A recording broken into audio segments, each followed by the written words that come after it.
Libra Sun and Rising. Welcome to a video looking at the transits of Saturn going into Pisces as well as Pluto going into Aquarius. Both of these are occurring in March of 2023, which makes that month a month of great shifts. And there are other reasons for that as well that I'm not going to get into here, but just know that even if nothing else was going on, that is really amazing because both of these planets are not personal planets. Actually, Saturn is an outer planet. It has a 2.5-year transit through each sign. And this is going to be the first time in almost 30 years that Saturn has been in in Pisces. And with Pluto, it's like a 15-year to 20-year cycle. And I didn't even know that it can be 20 years in one sign. I just found that out. I just heard that somewhere else from another astrologer, because I knew that this transit through where Pluto has been in Capricorn, it's going to be over 15 years. And I assumed that that was how it always was, and that's not the case. So this is like really amazing when you look at it from the standpoint of both of these planets are going into new signs in the same month within weeks of each other. For you, let's start with Saturn and what's going on. So Saturn has been in Aquarius for the past few years. And Aquarius for you is your 5th house, which is the house that Leo rules, and the house that deals with love, which Libra people, that's a subject that they love, and creativity. It can be also, in terms of your creativity, if you create a business. So if you're an entrepreneur, it's also the house of children, and it's also the house of pleasure. So fun, games, amusements, things that people do as hobbies. Saturn is very serious. So Saturn has made Libra people serious about love. And this is especially important for Libra people who are single, because you've had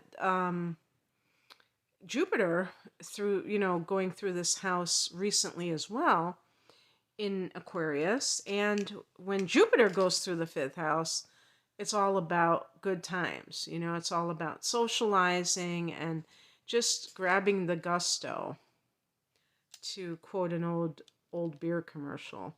Just everything that is stuff that you like to do, the house of pleasure.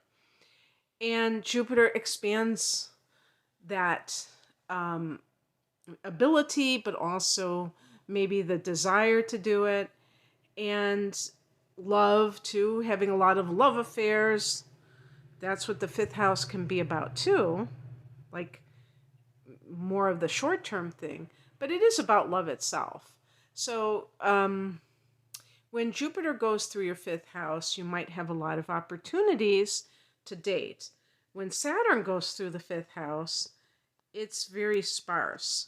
So you may find that there isn't the quantity, but there is the quality.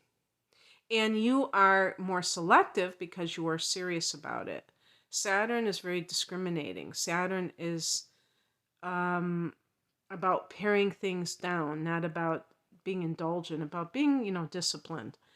And so if somebody is, a lot of Libra people love art in one way or the other. Either they are artists themselves, or they just have an appreciation for various art forms. Saturn can, if somebody is an artist, it can make them more disciplined, and they can do it for their career, because Saturn rules the 10th house of career, so it has a connection to career matters. So when it's transing a particular house, a person can make that subject matter of that house as, as their career. And really, if you think about it, one of the things that seems to be pretty consistent with people who are artistic is that they're not necessarily disciplined. That's not going to be true across the board. There are going to be, because I have read biographies on writers and, whatever, and some of them were very disciplined and they had a very set way of doing things. But just that spontaneity, that being, kind of an alternative lifestyle and thinking outside the box can, I think, make people less inclined to follow the system. So that can mean that somebody is wildly talented, but they're not disciplined, and therefore they never really are able to capitalize on their talents and, organize things or be prolific enough to actually have a body of work because they're too kind of erratic or what have you. So this can give people like that more discipline and maybe consistency. This can create a kind of a foundation in this area of life, but also with love matters. And this may be the area where a lot of Libra people tend to be rather undisciplined, if you will, because Libra is a very romantic sign, and depending on other factors, you may be the kind of person who loves to be in love, but kind of that infatuation phase is very short-lived. So you might move on to the next person thinking that you have fallen out of love with the other person, when in fact it's because you're misinterpreting when things become more stabilized and not as euphoric. So anyway, this is you might be saying, well, why are you talking about this transit that's already come and gone? Well, if you're listening before March, it hasn't gone. And also, this is a general reading. So for some people, their fifth house is not going to start at exactly 0 degrees of Aquarius. And so therefore, you might have some of Pisces in the fifth house, and you might be more dealing with this Saturn influence even when Saturn goes into Pisces. So, that's another thing to note, is that Saturn isn't going to go too far into Pisces in 2023. I think about 7 degrees, and then it's going to retrograde. It's going to stay in Pisces. It's not going to go back into Aquarius, but it is going to go back. And so you're going to see, for some people, this may not even get to your fifth house, depending on what that degree of the cusp is, or based on your sun or your rising sign. So this is, but I can only do it this way and say to you, this transit will occur for you at some point. So it's not like you're going to skip over it. But anyway, so when Saturn goes into Pisces, this is going to be in your 6th house. The 6th house is the house of work, which I call service to others. And it's also the house of your health, and it's the house of pets. It's the house of your daily routine. And what the daily routine means, in a nutshell, is how you order your time. So, in the 6th house, this can indicate like that the person has a certain schedule.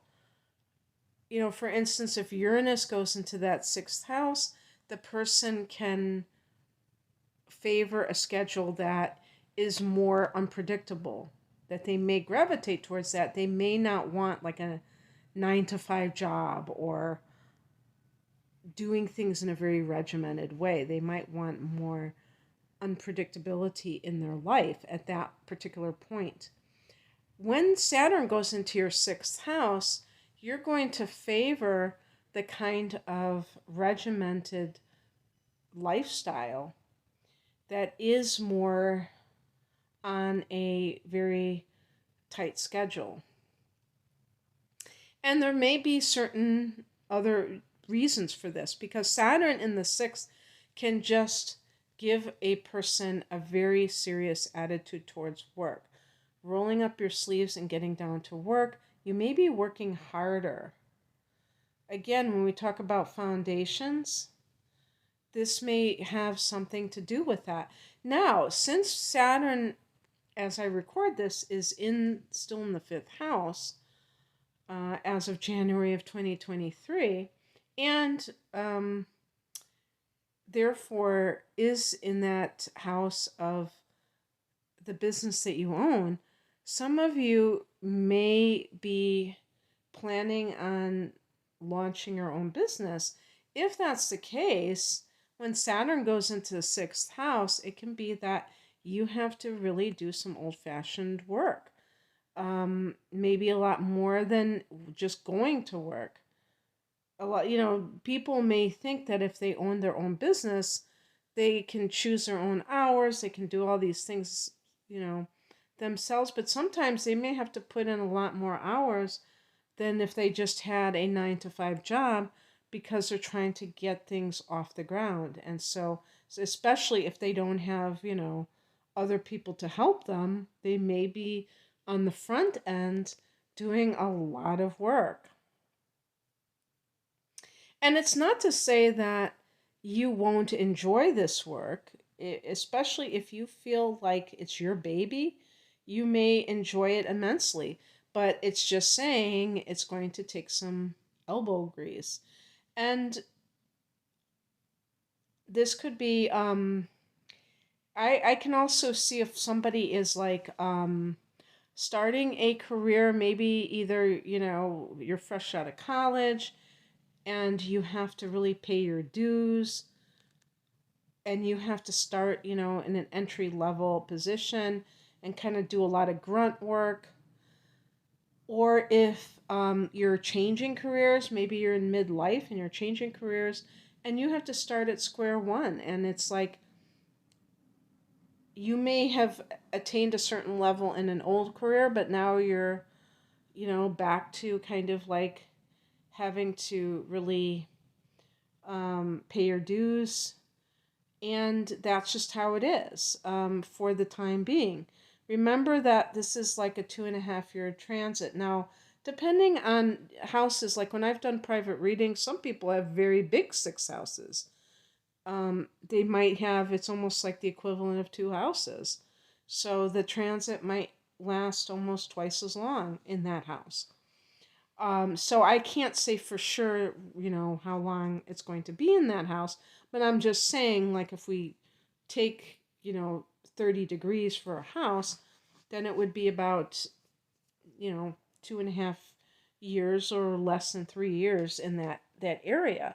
And that can be that time when you have to do what you got to do. In terms of your health,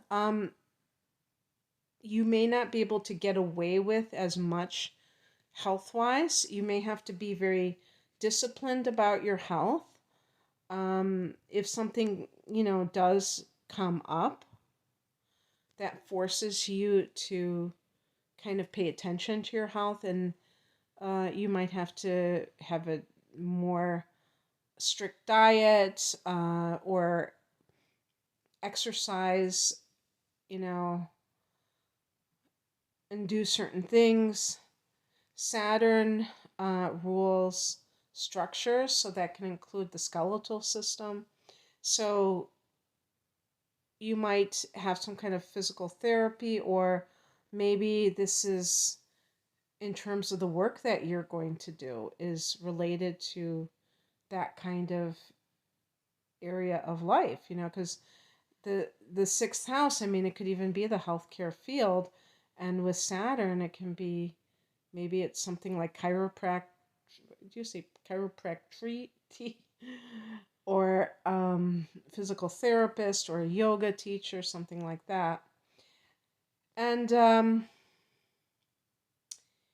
so let's look at Pluto. So Pluto has been in that sixth house, and now in that sixth house of, well, no, wait a minute, no, Pluto has been Capricorn. So actually, Pluto has been in the fifth house. I'm sorry, the fourth house. I'm just like looking at my phone, and I don't have anything in front of me, so I'm just thinking out loud here. So Pluto has been in Capricorn, and this is, Pluto, Capricorn is another um, cardinal sign, and it is in front of you. So it's in that angular fourth house of home and family. So this has been a pretty heavy area for Pluto to have been transiting. And you may feel that when Pluto goes into the fifth house, it's going to be lighter. I can't say for sure that it's going to be that way 100% because Pluto is a heavy. So, wherever Pluto goes, it can always find things to be intense about. But the fourth house, because it is a water house, it's Cancer's domain, it deals with your childhood, it deals with the past.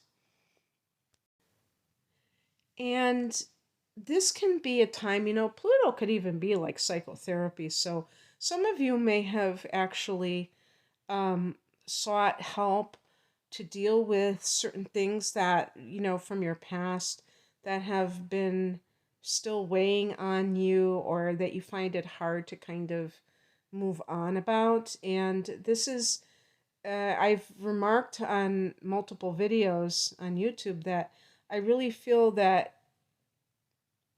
the kind of aspect of psychotherapy is really, it's really about shadow work. It's a form of shadow work because you're looking at things that you typically don't look at. And with Libra, this is something I really think is inherent in Libra, is that desire to have life be all bright and sparkly. And, if you've ever heard the term good vibes only, I would really say that that's something that Libra would embrace. But it's that word only that is the problem because, there is contrast in life. And if you only want to see the warm and fuzzy things, then you're not looking at what's beneath the surface, and that is the shadow. And Libra people have difficult emotions like anyone else, but you might be more likely than other signs to deny them or to feel ashamed about them. Feel ashamed about your anger. Feel ashamed about your I was going to say bitterness, but I feel like bitterness is a form of anger that has festered. Really, what I was talking about is like, emotions like jealousy or maybe even sadness. I don't know.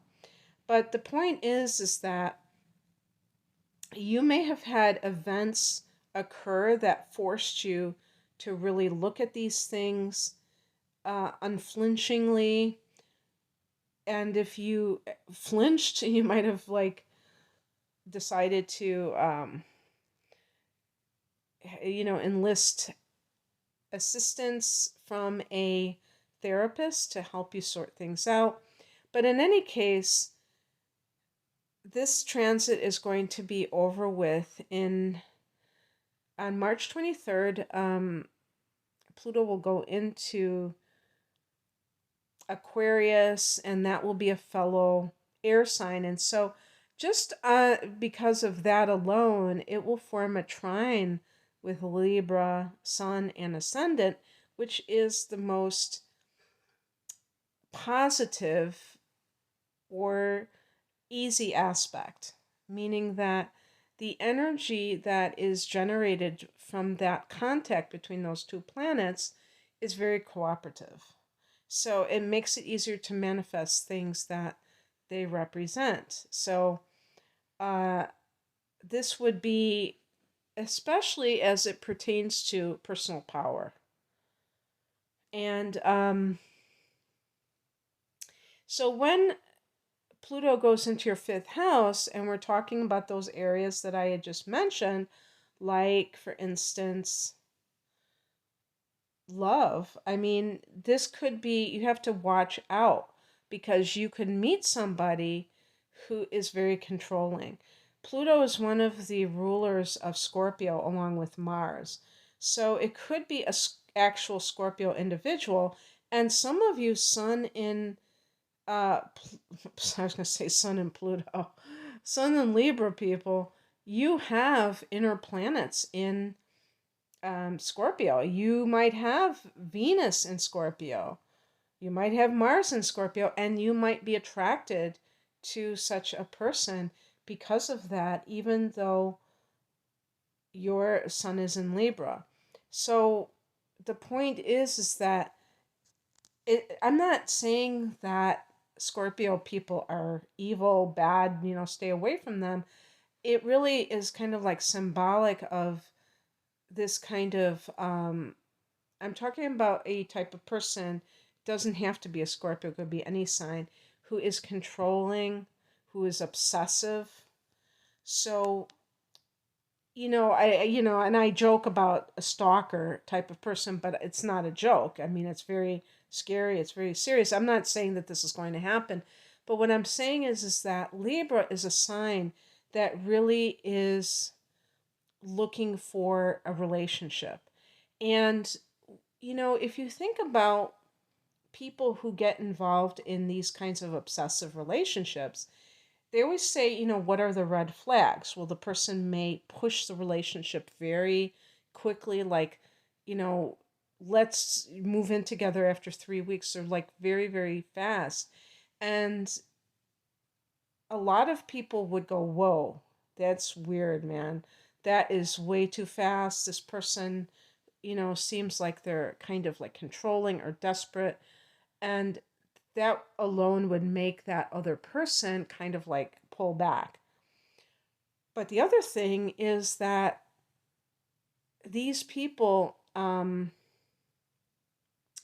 they might be very perceptive, and so they know exactly, that you are that. They might sense that you're the kind of person that's really looking for love, wants a relationship, and they will try to be that perfect, person for you. And so there's like a manipulative quality that they can kind of, figure you out, and then they're able to be what you want them to be, but only temporarily, of course, until they show their true colors.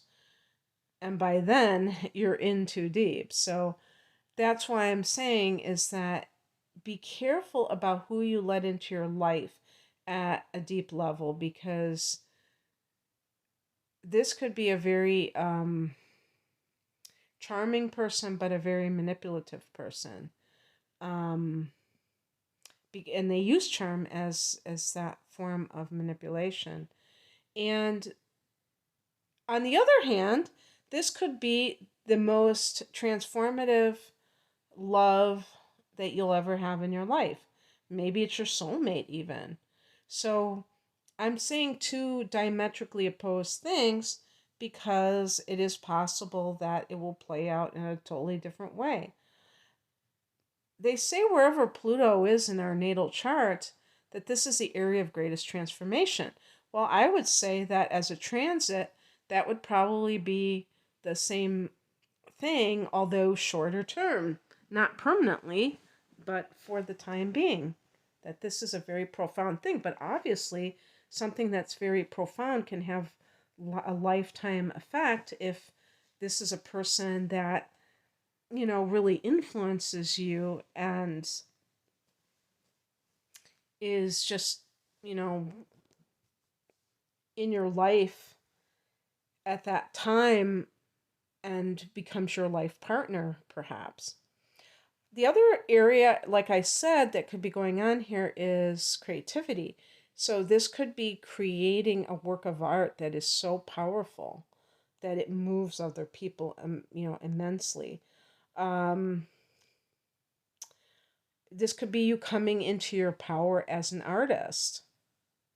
And, I should mention about children because this could be conceiving children.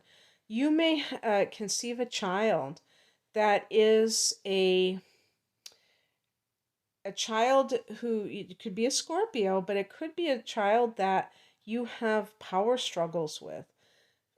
Pluto can be about power struggles, and this child may be a difficult child.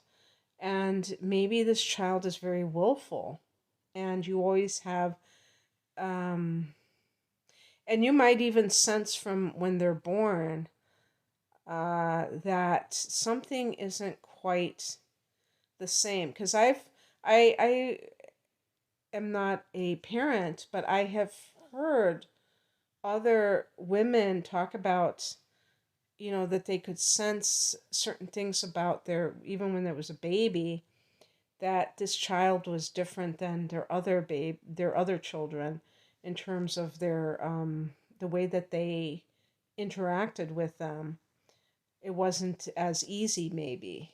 So if this is the case, and you do have that sort of situation come up,